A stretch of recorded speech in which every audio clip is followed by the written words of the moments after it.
Hello बच्चों, नमस्कार। स्वागत है आपका अपने परिवार अंकित एजुकेशन अड्डा पर। आज हम बात करने वाले हैं यूपी ट्रिपल एससी एग्ज़ाम के लिए बहुत ही शानदार प्रश्न, टॉप 50 प्रश्न इसमें मिलने वाले हैं जो आपके हिस्ट्री से रिलेटेड हैं। कहीं ना कहीं आपके यूपी ट्रिपल एससी आयोग ने आपके प्रीवियस ईयर एग्जाम में जो क्वेश्चन पूछे थे हम उसका डिटेल सॉल्यूशन देखने वाले हैं। ठीक है, तो इससे पहले हमने 50 प्रश्न पहले पार्ट में कवर किए हैं। आज ये हिस्ट्री का हमारा दूसरा पार्ट है और यूपी ट्रिपल एससी की हर एक एग्जाम के लिए महत्वपूर्ण है। ठीक है, प्रीवियस ईयर पीवाईक्यू है। चलिए देख लेते हैं। आज 51 से स्टार्ट करेंगे 100 तक। तो यहाँ 51वां प्रश्न है कि त्रिपिटक के किस भाग में बुद्ध की पारंपरिक शिक्षाएं हैं? दीपवंस, सुत्त पिटक, अभिधम्म पिटक या उपरोक्त में से कोई नहीं। तो इसका आंसर हो जाएगा आपका सुत्त पिटक, ऑप्शन नंबर 20 का राइट आंसर हो जाएगा। चलिए आगे बढ़ते हैं। नेक्स्ट क्वेश्चन है हमारा। यहाँ पर पहले थोड़ा डिटेल देख लें। जैसे आपका लिखा है सुत्त पिटक, सुत्त पिटक में क्या है? बुद्ध की पारंपरिक शिक्षाओं का उल्लेख मिलता है। विनय पिटक की बात की जाए अगर, तो संघ के अनुशासन और नियम का उल्लेख मिलता है। अभिधम्म पिटक की बात की जाए तो बौद्ध शिक्षाओं की दार्शनिक व्याख्या के बारे में जानकारी मिलती है। तो ये चीज़ आपको याद रखना था थोड़ा। चलिए 52वां क्वेश्चन है आपका। 52वां क्वेश्चन है कि बौद्ध धर्म में त्रिपिटक या त्रिपिटक शब्द का अर्थ क्या होता है? ये बुद्ध के 3 विहार हैं, ये 3 टोकरी संग्रह जिनमें बौद्ध शिक्षाएं हैं, बुद्ध के 3 अवतार हैं या बुद्ध के 3 प्रथम अनुयायी हैं। तो ये 3 टोकरियाँ या संग्रह हैं जिनमें बौद्ध शिक्षाएं शामिल हैं। चलो ऑप्शन नंबर 20 का राइट आंसर हो जाएगा। आगे देखने वाले हैं हम। हमारा दूसरा हो गया ना। चलो तीसरा देखने वाले हैं। जैन धार्मिक परंपरा में कितने तीर्थंकर हुए? तो आपको पता है जैन धर्म में आपके टोटल कितने 24 तीर्थंकर हुए थे। तो ऑप्शन नंबर 20 का राइट आंसर हो जाएगा, जिसमें पहले जो तीर्थंकर थे आपके ऋषभ देव थे, ऋषभ देव जी, और लास्ट जो थे 24 में वो महावीर स्वामी थे। ठीक है, चलो आगे बढ़ते हैं। नेक्स्ट आगे देखेंगे हमारा। आगे क्वेश्चन है 54वां क्वेश्चन। लिखा है बुद्ध ने दुख मुक्ति पर अपना पहला उपदेश कहाँ दिया था? आपको तो ये याद रखना है, जो फर्स्ट सरमन है, पहला उपदेश है, वो आपको बुद्ध जी ने कहाँ पर दिया था? तो आपको याद रखना है। तो ये आपका सारनाथ वाराणसी, जिसे हम ऋषिपत्तनम के नाम से जानते हैं। तो ऑप्शन नंबर इसका ए राइट आंसर हो जाएगा। ठीक है, और सर्वाधिक श्रावस्ती में दिए थे, ये भी याद रखेंगे। चलो अगला क्वेश्चन है। जैन धर्म के 24वें तीर्थकर और अंतिम तीर्थकर किसे माना जाता है? तो अभी हमने बताया था कि ये इसके कौन थे, आपके कौन थे? महावीर जी थे। तो वर्धमान महावीर थे। इसका राइट आंसर ऑप्शन नंबर 20 का राइट आंसर हो जाएगा। ये वर्धमान इनके बचपन का नाम था, ये भी याद रखेंगे। आगे है 56वां प्रश्न की भगवान महावीर स्वामी को ज्ञान कहाँ प्राप्त हुआ था? नालंदा, कौशाम्बी, अनंतपुरी या जुम्बिका ग्राम, मतलब ये जिरंबिका ग्राम है। तो यही आपका आंसर हो जाएगा। जिरंबिका ग्राम, ऋजुपालका नदी, साल का वृक्ष, ये आपको याद रखना है। ऑप्शन नंबर डी इसका राइट आंसर हो जाएगा। चलो आगे देखेंगे। नेक्स्ट है। माना जाता है कि जो गौतम बुद्ध हैं, जो सिद्धार्थ हैं, गौतम बुद्ध ने अंतिम अनुभूति के लिए बोधगया जाने से पहले 6 साल तक निम्नलिखित में से किस स्थान पर पवित्रता पूर्वक ध्यान किया था? तो इसका राइट आंसर हो जाएगा आपका, तो ये किया था आपका डुंगेश्वरी गुफा, ऑप्शन नंबर सी इसका राइट आंसर हो जाएगा। आगे देखने वाले हैं। 58वां प्रश्न है कि निम्नलिखित में से किस बौद्ध स्थल पर महिलाओं को पहली बार संघ में नियुक्ति किया गया था या संघ में नियुक्त किया गया था? तो इसका आंसर हो जाएगा वैशाली, ऑप्शन नंबर डी इसका राइट हो जाएगा। बिना देरी के करते हैं हम जल्दी से अपना रिवीजन। तो यहाँ 59वां क्वेश्चन है कि महावीर और उनके अनुयायियों की शिक्षाएं कई शताब्दियों तक मौखिक रूप से प्रसारित होती रहीं। इन्हें लगभग 1500 वर्ष पहले लिखा गया था। वर्तमान में वे निम्न में से किस स्थान पर उपलब्ध हैं? तो ये बहुत ही शानदार क्वेश्चन है। वल्लभी, गुजरात में, ऑप्शन नंबर सी इसका राइट आंसर हो जाएगा। आगे देखेंगे। यहाँ पर एक जैन संगति हुई थी, इस वजह से याद रख लेना। अगला क्वेश्चन है 60वां। महावीर स्वामी को जिन के नाम से जाना जाता है, जिसमें जिन का अर्थ क्या होता है? तो इनमें जिन का अर्थ होता है विजेता। तो 60 का ऑप्शन नंबर ए इसका राइट आंसर हो जाएगा। 61वां क्वेश्चन है। जैन धर्म का सबसे महत्वपूर्ण मौलिक सिद्धांत है। तो जैन धर्म का सबसे महत्वपूर्ण मौलिक सिद्धांत जो है वो अहिंसा है। इसमें आपके कितने 5 सिद्धांत बताए गए थे, जिसमें आस्ते, चोरी न करना, इस तरीके थे, जिसमें जो अहिंसा है उसे सबसे ज़्यादा सर्वोपरि माना था, मौलिक सिद्धांत माना था। चलो आगे देखेंगे। गौतम बुद्ध को ज्ञान किस नदी के तट पर हुआ था? तो आप देखेंगे गंगा, पुनपुन, गंडक या निरंजना। तो ऑप्शन नंबर डी इसका राइट आंसर हो जाएगा। ये पैट के एग्जाम का 2022 का क्वेश्चन है। चलो निरंजना, ऑप्शन नंबर डी इसका राइट आंसर हो जाएगा। आगे देखने वाले हैं। गौतम बुद्ध ने सारनाथ में अपना पहला उपदेश दिया था। तो ये भूमि स्पर्श मुद्रा, अभय मुद्रा, धर्मचक्र, प्रवर्तन मुद्रा में या ध्यान मुद्रा में? तो आपका ऑप्शन नंबर 20 का राइट आंसर हो जाएगा। ये मतलब तीसरे नंबर पर है, ये सीक्वेंस अलग है, तो आपको याद रख लेना, धम्मचक्र प्रवर्तन इसका आंसर हो जाएगा। आगे देखेंगे, निम्नलिखित में से किस स्थान पर बौद्ध संगीति प्रथम बौद्ध संगीति का आयोजन किया गया था। तो आपको पता होना चाहिए पहली जो बौद्ध संगीति थी वो आपकी कहाँ हुई थी, आपका राजगीर में, राजगीर में, ठीक है। और ये आपको याद रखना है, राजगीर में हुई थी। चलो आगे देखेंगे, आप टोटल 4 बौद्ध संगीतियाँ हुई थी, याद रखना है आपको। आगे देखेंगे, 6ठी शताब्दी ईसा पूर्व में जैन और बौद्ध ग्रंथों में कितने महाजनपदों का उल्लेख मिलता है। तो 16 महाजनपद का उल्लेख मिलता है। ऑप्शन बी इसका राइट आंसर हो जाएगा, जिसमें मगध सबसे शक्तिशाली था।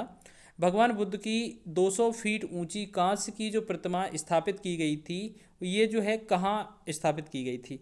तो कुशीनगर, श्रावस्ती, सारनाथ या बामियान इसका राइट आंसर हो जाएगा। तो इनमें से बताएं क्या है हमारा, तो इसका राइट आंसर होगा कुशीनगर में। ऑप्शन नंबर ए इसका सही हो जाएगा, कुशीनगर या कुशीनारा, जहाँ पर गौतम बुद्ध जी का महापरिनिर्वाण हुआ था।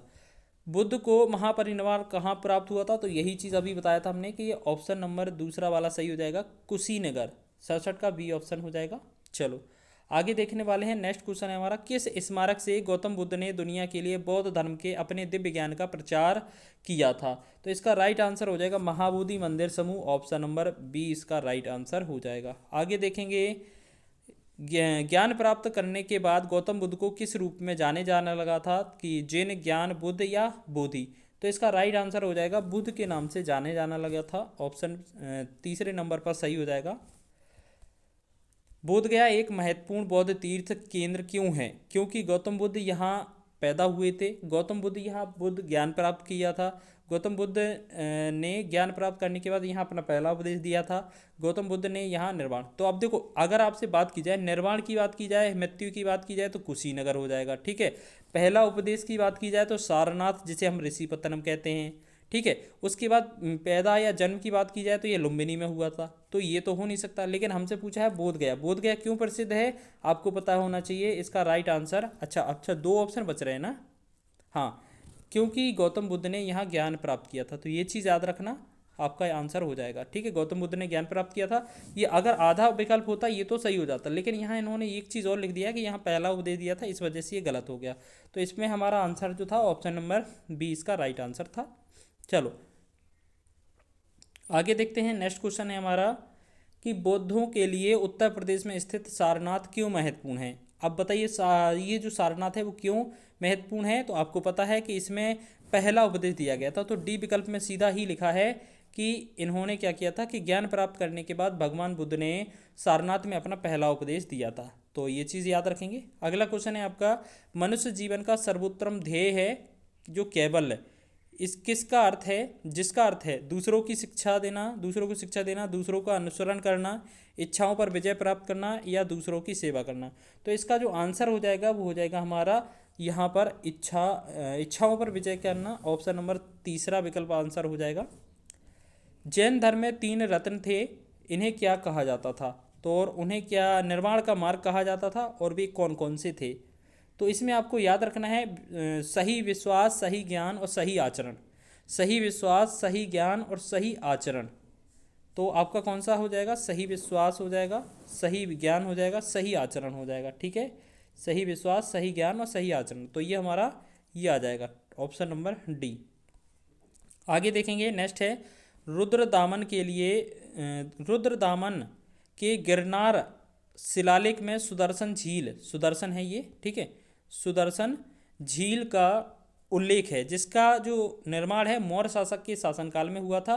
तो किस मौर्य शासक के शासनकाल में, तो इसमें हमें जल्दी से बताना है। तो दशरथ मौर्य, चंद्रगुप्त मौर्य, बिंदुसार, अशोक। तो आपका आंसर होगा चंद्रगुप्त मौर्य, ऑप्शन नंबर दूसरा इसका राइट आंसर हो जाएगा। आगे देखेंगे, नेक्स्ट है, रुद्रदामन के गिरनार अभिलेख में वर्णन जो सुदर्शन झील है, इसके निर्माण का श्रेय किस मौर्य अधिकारी को दिया जाता है। तो अब अधिकारी का नाम पूछा है, पुष्यगुप्त को, भद्रबाहु को, तुषारका को या चाणक्य को। तो इसका राइट आंसर क्या हो जाएगा, ये पुष्यगुप्त इसका आंसर हो जाएगा, ऑप्शन नंबर ए। आगे देखेंगे, नेक्स्ट है, मौर्य वंश का संस्थापक कौन था। तो इनमें से आपको तो मौर्य वंश का संस्थापक बताना है, आपको मालूम होगा कि चंद्रगुप्त मौर्य थे। चलो नेक्स्ट क्वेश्चन है आपका 77वां क्वेश्चन कि निम्नलिखित में से किसे भारत की पुरानी मानव निर्मित झील माना जाता है। पुरानी भी है, मानव निर्मित झील माना जाता है, जिसका इतिहास 300 ईसा पूर्व का है, बिफोर क्राइस्ट वाला है, मतलब मौर्य साम्राज्य के शासनकाल का है। तो आपको पता है ये आपका कहाँ पर है, तो गुजरात में जो सुदर्शन झील है उसी की बात की जा रही है। चलो आगे देखेंगे। नेक्स्ट है, जैसा कि अशोक के शिलालेख में उल्लेख किया गया था, अशोक के शिलालेख में उल्लेख किया गया था कि मौर्य साम्राज्य में राजधानी पाटलिपुत्र, ठीक है, मौर्य साम्राज्य में राजधानी पाटलिपुत्र और अन्य 4 प्रांतीय केंद्रों सहित 5 प्रमुख राजनीतिक केंद्र थे। निम्न में से कौन सा प्रांतीय केंद्र नहीं था? तो आपको याद रखना है इनके 5 जो थे इनके 5 प्रमुख केंद्र थे, या हम कहें 5 प्रमुख राजधानी थी, ठीक है। अब इसमें से कौन सा नहीं है ये आपको बताना है। तो इसका आंसर क्या हो जाएगा आपका? ये हो जाएगा आपका इंद्रप्रस्थ। इंद्रप्रस्थ तो महाजनपद काल में थी, ठीक है। तो इसमें हमारा तक्षशिला, सुवर्णगिरी, उज्जैनी ये तो थे ही। चलो आगे बढ़े।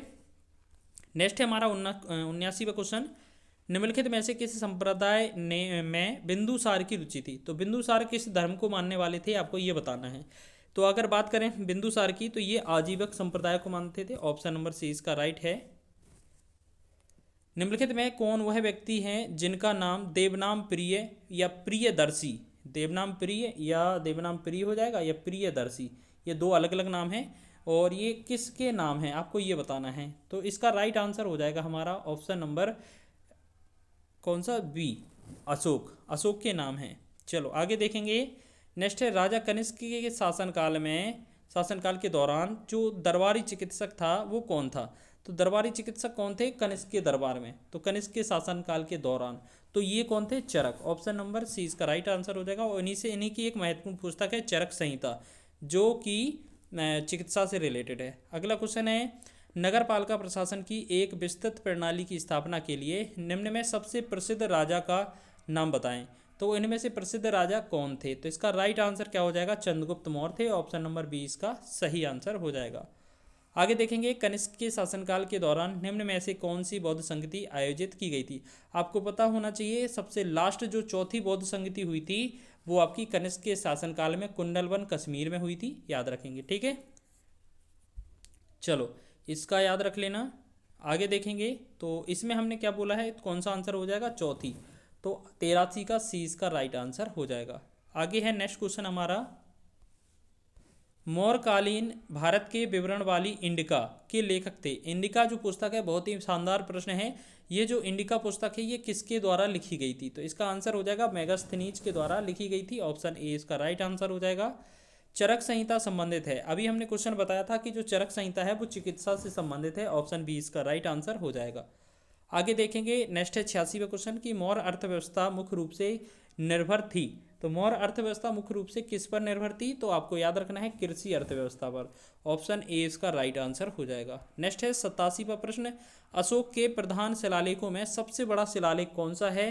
तो आपको पता होना चाहिए, इसका राइट आंसर हो जाएगा 13वां शिलालेख। इसमें कलिंग युद्ध का वर्णन मिलता है जो कि उनके राज्याभिषेक के 8वें वर्ष के दौरान लड़ा गया था। चलो आगे देखेंगे। नेक्स्ट है, अशोक के आक्रमण के दौरान कलिंग या पूर्वी प्रांत की राजधानी क्या थी? तो बहुत ही शानदार प्रश्न है, इसका आंसर हो जाएगा तोसली थी। ऑप्शन डी इसका राइट आंसर हो जाएगा। आपको पता है 5 प्रांत थे, ध्यान रख लेना। इसमें एक तोसली भी था।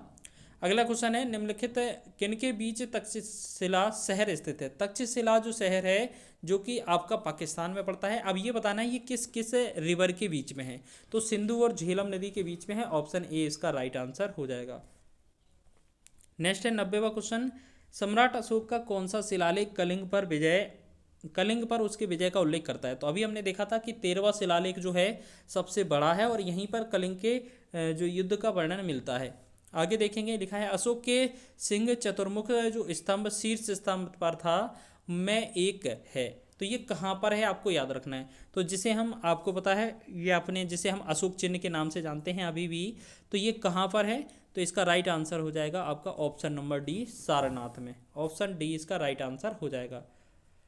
आगे देखेंगे, चंद्रगुप्त मौर्य के इस प्रसिद्ध राजनीतिक सलाहकार को निम्न सभी नामों से जाना जाता है। इसके अलावा मतलब चंद्रगुप्त मौर्य के जो प्रसिद्ध राजनीतिक सलाहकार थे उन्हें 3 नाम तो जाना जाता है, लेकिन एक कौन सा नहीं जाना जाता है? तो याद रखेंगे, समुद्रगुप्त के नाम से नहीं जाना जाता है। बाकी प्रधानमंत्री हम कह सकते हैं जैसे चाणक्य, कौटिल्य या विष्णुगुप्त, तीनों ही इनके नाम थे। आगे देखेंगे नेक्स्ट है अशोक के कौन से शिलालेख में ब्राह्मी लिपि का प्रयोग नहीं किया गया है। तो इसका राइट आंसर हो जाएगा ये शहबाजगढ़ी शिलालेख में। ठीक है, तो ये आपका फारस बोले तो उल्टा वाला है। ठीक है, चलो नेक्स्ट है हमारा 94वां क्वेश्चन, निम्न में से मौर्य कला का सर्वोत्तम प्रतिमान कौन सा है। तो इसका आंसर हो जाएगा स्तंभ। तो ऑप्शन ए इसका राइट आंसर हो जाएगा। नेक्स्ट क्वेश्चन है निम्नलिखित में से कौन सा अशोक के साम्राज्याधीन नहीं है। तो इनमें से कौन सा ऐसा जगह था जो इनके साम्राज्य के अधीन नहीं था। तो हम बात करेंगे तो ये कामरूप इसका राइट आंसर हो जाएगा। ठीक, नेक्स्ट क्वेश्चन है हमारा 96वां, बृहद सांची स्तूप किस काल से संबंधित है। तो बृहद का जो बृहद सांची स्तूप है ये किससे संबंधित है। तो मौर्य काल से संबंधित है। ऑप्शन इसका राइट आंसर हो जाएगा। योग दर्शन के प्रवर्तक कौन थे। तो आपको याद रखना है इसका आंसर हो जाएगा पतंजलि। तो ऑप्शन नंबर सी इसका राइट आंसर हो जाएगा, महर्षि पतंजलि। आगे है दी गई जानकारी के अनुसार राजवंश की पहचान करें। जैसे पुष्यमित्र शुंग, पुष्यमित्र ने इस वंश की स्थापना की। अब देखो पुष्यमित्र ने इस वंश की स्थापना की तो ये पुष्यमित्र मतलब ने किया, पुष्यमित्र शुंग ने की थी तो शुंग वंश हो जाएगा। लेकिन और डिटेल देखते हैं क्या लिखा है। उनके प्रभुत्व दक्षिण में नर्मदा तक फैले थे और पाटलिपुत्र अयोध्या विदिशा के शहर शामिल थे। इन्होंने 2 अश्वमेध यज्ञ किए। उन्होंने बैक्ट्रियन राजा डेमेट्रियस को भी हराया। राजवंश का 5वां राजा भागदत्त था। पतंजलि का गौरव ग्रंथ महाभाष्य इस समय दौरान ही लिखा गया था। तो आप बताएं, ये बताओ मौर्य वंश के बाद जो मौर्य वंश का जो अंतिम राजा था वो कौन था। बृहद्रथ था। बृहद्रथ की हत्या की थी किसने, उनके सेनापति पुष्यमित्र शुंग ने। तो शुंग राजवंश की स्थापना हो जाती है। तो शुंग वंश हमारा आंसर होगा। ऑप्शन नंबर डी इसका सही आंसर हो जाएगा। नेक्स्ट देखेंगे 99वां क्वेश्चन है कि प्राचीन भारत के महान व्याकरणविद जो कि पतंजलि हैं किसके समकालीन थे। चंद्रगुप्त मौर्य, पुष्यमित्र शुंग, अशोक या वसुमित्र। तो इसका आंसर क्या हो जाएगा, पुष्यमित्र शुंग। इन्हीं के दौरान हमने बोला था ना कि अभी आपने इनका पतंजलि थे, उन्होंने एक महाभाष्य लिखा था, याद रखेंगे। चलो अंतिम प्रश्न की बात कर लेते हैं। कुषाण मूलतः कहाँ के निवासी थे। तो अगर बात करेंगे तो ये चीनी तुर्किस्तान के निवासी थे। ऑप्शन बी इसका राइट आंसर हो जाएगा। तो इस प्रकार हमने दूसरे सेट में भी 50 क्वेश्चन का कवर किया है जो कि आपके यूपी SSC आयोग के द्वारा पूछे गए थे। वीडियो अच्छा लगा है तो वीडियो को लाइक करें, शेयर करें। चैनल पर नए हैं तो चैनल को सब्सक्राइब कर लें। हम इसी तरीके से आपके एग्ज़ाम तक पूरा क्वेश्चन रिवाइज करवा देंगे। और हाँ, आपको अगर पर्यावरण हो या आपका जो ग्रामीण परिवेश हो तो इनके सारे जो वीडियो हैं एक मैराथन हमने आपको यहाँ पर प्लेलिस्ट में डाल दी गई है, जोड़ दिया गया है। आप देखें यूपी SSC लेखपाल का अलग से हमने प्लेलिस्ट बनाया हुआ है। ठीक है, तो मिलते हैं नेक्स्ट वीडियो में, तब तक के लिए जय हिंद।